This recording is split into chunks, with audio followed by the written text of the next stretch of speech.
നീ ഇങ്ങനെ നിന്റെ പെണ്ണുമ്പിള്ളയുടെ അടിപ്പാവാടയുടെ ചരടിൽ പിടിച്ച് നടന്നോ? നീയൊക്കെ എന്റെ വയറ്റിൽ തന്നെ ആണോടാ പിറന്നത്? ഇങ്ങനെ ഒന്നിനും കൊള്ളാത്ത ഒരുത്തൻ. നാണമില്ലയോടാ നിനക്ക്? അവളോടുള്ള കലിപ്പാണ് അമ്മ തന്നോട് തീർക്കുന്നത് എന്ന് മനസ്സിലായെങ്കിലും മറുത്തൊന്നും പറയാൻ നിന്നില്ല രാഹുൽ. അമ്മയുടെ ഈ സ്വഭാവം അറിയുന്ന പലരും പറഞ്ഞിട്ടുണ്ട്, ഇങ്ങനെ നാണമില്ലാതെ കേട്ടു നിൽക്കാനല്ലാതെ നിനക്ക് തിരിച്ചെന്തെങ്കിലും പറഞ്ഞുകൂടെയെന്ന്. ശരിയാ, പലപ്പോഴും അത് തോന്നിയിട്ടുണ്ട്.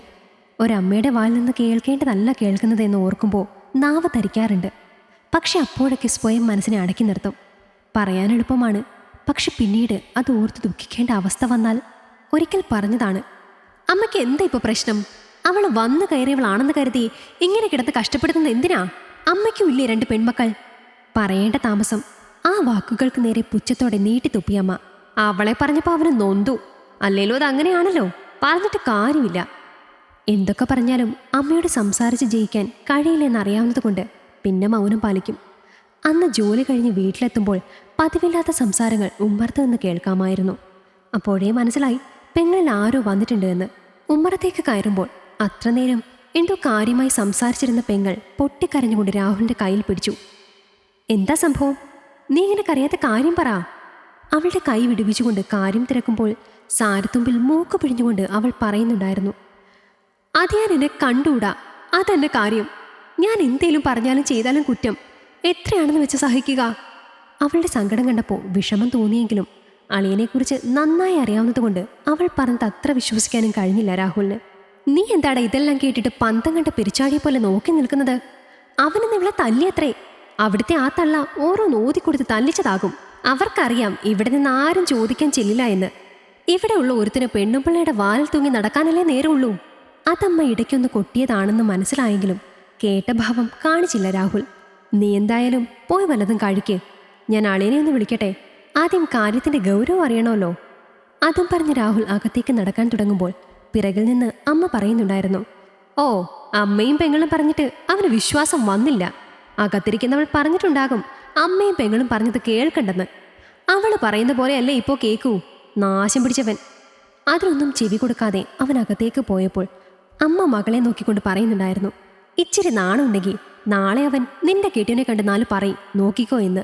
രാവിലെ നീ റെഡിയാക്, അളിയനെ ഒന്ന് കാണണം, കാര്യം എന്താണെന്ന് ചോദിക്കണമല്ലോ എന്ന് രാഹുൽ പറയുമ്പോൾ അമ്മ മകളെ ഒന്ന് കണ്ണുറുക്കി കാണിച്ചു. ഇപ്പോൾ എങ്ങനെയുണ്ടടി? ഇന്നലെ അങ്ങനെ പറഞ്ഞത് അവനെ കൊണ്ടിട്ടുണ്ട്. ഇനി ബാക്കി അവൻ നോക്കിക്കൊള്ളും. നീ നന്നായി അഭിനയിച്ച് കൂടെ നിന്നാൽ മതി. പിന്നെ പറ്റിയ ആ തള്ളയെ ഒതുക്കാനുള്ള എന്തേലും വഴിയും കണ്ടെത്തിക്കോ.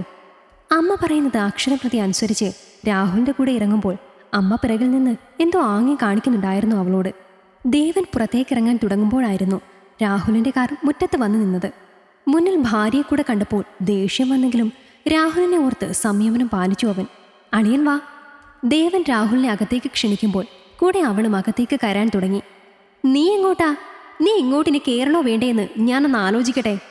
ദേവന്റെ ദേഷ്യം നിറഞ്ഞ സംസാരം കേട്ടപ്പോൾ രാഹുൽ അവളോട് നിൽക്കാൻ ആവശ്യപ്പെട്ടു. സത്യത്തിൽ എന്താണ് അളിയൻ നിങ്ങൾ തമ്മിൽ പ്രശ്നം?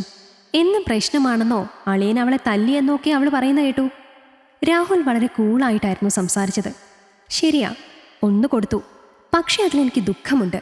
തല്ലിയതോർത്തല്ല, ഒന്നല്ലേ കൊടുത്തുള്ളൂ എന്നോർത്ത്. ഇവൾക്കിവിടെ എന്തിൻ്റെ കുറവാണ്? എന്തിന് വായ്ക്ക് രുചിയെ തിന്നാൻ വരെ എൻ്റെ അമ്മയാണ് ഉണ്ടാക്കി കൊടുക്കുന്നത്. എന്നിട്ട് തിന്ന വറ്റി എല്ലിൻ്റെ ഇടയിൽ കയറുമ്പോൾ ഒരു സൂക്കേട്ടുണ്ടല്ലോ, അതിനാണ് ഒന്ന് കൊടുത്തത്. എൻ്റെ അമ്മയാണ് ഇവക്കിപ്പോൾ ശത്രു. ഇവിടെ തമ്മിൽ തല്ലിച്ച് 2 ആക്കി മാറ്റാൻ വലിയ ഉത്സാഹമാണ് നിന്റെ പെങ്ങക്ക്. അതിനെന്ത് കൊള്ളരുതാത്തതും ചെയ്യൂ ഇവൾ. ദേവന്റെ വാക്കുകൾ കേട്ടപ്പോൾ രാഹുൽ പെങ്ങളെ ഒന്ന് പാളി നോക്കി. ഇക്കാര്യത്തിൽ ഇവളെ മാത്രം കുറ്റം പറഞ്ഞിട്ട് കാര്യമില്ല അളിയാ. നിങ്ങളുടെയൊക്കെ അമ്മയില്ലേ, എൻ്റെ അമ്മായിയമ്മ, അവരാണിതിലെ ശകുനി. അവിടെ നിന്നെ പെങ്കോന്തനെന്ന് പറഞ്ഞ് കളിയാക്കുമ്പോൾ ഇവിടെ എന്നെ അങ്ങനെ ആക്കിയെടുക്കാൻ മകളെ ചട്ടം കെട്ടിയിരിക്കുകയാണ് തള്ള. അതിൻ്റെ അന്തിമ ഫലമാണ് ഇന്ന് നടന്നതും. എൻ്റെ കാര്യങ്ങൾ തീരുമാനിക്കാൻ എനിക്കറിയാം. ആരുടെയും വാക്ക് കേട്ട് ജീവിക്കാൻ ദേവന് കിട്ടില്ല. അതിപ്പോൾ അമ്മയായാലും ഭാര്യ ആയാലും. സമാധാനമില്ലെങ്കിൽ അതുണ്ടാകാനുള്ള വഴി നോക്കും. വിരല് പഴുത്താൽ കൈപ്പത്തി മുറിക്കേണ്ട ആവശ്യമില്ലല്ലോ. ആ വിരല് കളഞ്ഞാൽ മതി. അത്രേ ഞാനും ചെയ്തുള്ളൂ. അളിയൻ പറയുന്നതിൻ്റെ യാഥാർത്ഥ്യം മനസ്സിലായതുകൊണ്ട് തന്നെ ദേവനോട് തർക്കിക്കാൻ നിന്നില്ല രാഹുൽ. കഴിഞ്ഞത് കഴിഞ്ഞു അളിയ, ഇനി അങ്ങനെയൊന്നും ഉണ്ടാകില്ല. അതിനുള്ള വഴി ഞാനും കണ്ടുവച്ചിട്ടുണ്ട്. അളിയൻ ഇത്തവണ കൂടി ക്ഷമിക്കേ. രാഹുൽ അത് പറയുമ്പോൾ പുറത്തു നിൽക്കുന്ന പെങ്ങളുടെ തല താഴ്ന്നിരുന്നു. ഞാൻ പറഞ്ഞല്ലോ അളിയ, നല്ലതാണേൽ നല്ലത്, കുത്തിത്തിരിപ്പ് മാത്രം പറ്റില്ല. അമ്മയാണെങ്കിലും ഭാര്യയാണെങ്കിലും. ആ വാക്കിൽ ഒത്തിരി ചിന്തിക്കാനുണ്ടായിരുന്നു രാഹുലിന്. എല്ലാം കോംപ്രമൈസ് ആക്കി അവിടെ നിന്നും ഇറങ്ങുമ്പോൾ അവൻ ഫോണെടുത്ത് ഭാര്യയുടെ നമ്പർ ഡയൽ ചെയ്തു. വീട്ടിലെത്തുമ്പോൾ ഉമ്മറത്ത് തന്നെ ഉണ്ടായിരുന്നു അമ്മ. എന്തായെന്ന് ചോദിച്ച അമ്മയോട് എല്ലാം ശരിയാക്കിയെന്ന് മാത്രം മറുപടി നൽകി അവൻ അകത്തേക്ക് നടന്നു.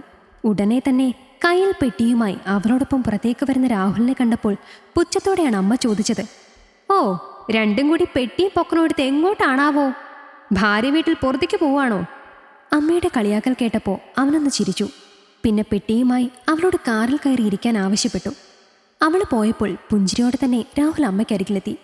അമ്മയോട് അവൾ എന്ത് തെറ്റ് ചെയ്തു എന്നറിയില്ല, പക്ഷെ അവളിവിടെ വന്നു കയറിയ മുതൽ ഞാൻ കേൾക്കുന്നതായി കുത്തുവാക്ക്.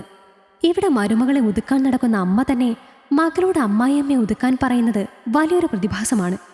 സത്യം പറഞ്ഞ പെങ്ങളുടെ പ്രശ്നം തീർക്കാൻ പോയതുകൊണ്ട് ഒരു കാര്യം എനിക്ക് മനസ്സിലായി. അളിയൻ പറഞ്ഞതാ, വിരല് കേടുവന്ന കൈപ്പത്തി വെട്ടണ്ട, ആ വിരലങ്ങ് വെട്ടിയാൽ മതിയെന്ന്. അതിപ്പോൾ അമ്മയായാലും ഭാര്യ ആയാലും. അമ്മയ്ക്കിപ്പോൾ ഏകദേശം കാര്യങ്ങൾ മനസ്സിലായല്ലോ. ഇല്ലെങ്കിൽ പറയാം, ഞങ്ങൾ വേറെ വീടെടുത്ത് താമസം മാറുകയാണ്. മരുമകളെ മകളെ പോലെ സ്നേഹിക്കുന്ന അമ്മായിയമ്മയെ ഞാൻ അവിടെ കണ്ടു. ഇവിടെ നേരെ തിരിച്ചും. എന്തായാലും തിരിച്ചറിവുകളാണ് മനുഷ്യനെ മാറ്റുന്നത്. അങ്ങനെ ഒരു തിരിച്ചറിവ് കൊണ്ട് എന്തെങ്കിലും മാറ്റം അമ്മയ്ക്ക് ഉണ്ടായാൽ ഞങ്ങളുടെ അടുത്തേക്ക് വരാം. മകൻ്റെയും മരുമകളുടെ അടുത്തേക്കല്ല, മകൻ്റെയും മകളുടെ അടുത്തേക്ക്. അത്രയും പറഞ്ഞ് രാഹുൽ കാറിലേക്ക് കയറുമ്പോൾ അമ്മയുടെ കയ്യിലെ ഫോൺ റിങ് ചെയ്യാൻ തുടങ്ങി. അപ്പുറത്ത് മകളാണെന്ന് കണ്ടപ്പോൾ അമ്മ വേഗം ഫോൺ അറ്റൻഡ് ചെയ്ത് ചെവിയോട് ചേർത്തു. പിന്നെ പതിയെ ചോദിക്കുന്നുണ്ടായിരുന്നു, എന്തായി, ആ തള്ളയെ ഒതുക്കാനുള്ള വഴി കിട്ടിയോ എന്ന്. അതങ്ങനെ പട്ടിയുടെ വാല് 12 കൊല്ലം കുഴലിലിട്ടാലും. ഈ കഥ നിങ്ങൾക്കിഷ്ടമായെങ്കിൽ ലൈക്ക് ചെയ്യൂ. നിങ്ങളുടെ അഭിപ്രായങ്ങൾ കമന്റായി രേഖപ്പെടുത്തൂ. കൂടുതൽ കഥകൾ കേൾക്കാൻ ഈ ചാനൽ സബ്സ്ക്രൈബ് ചെയ്യൂ.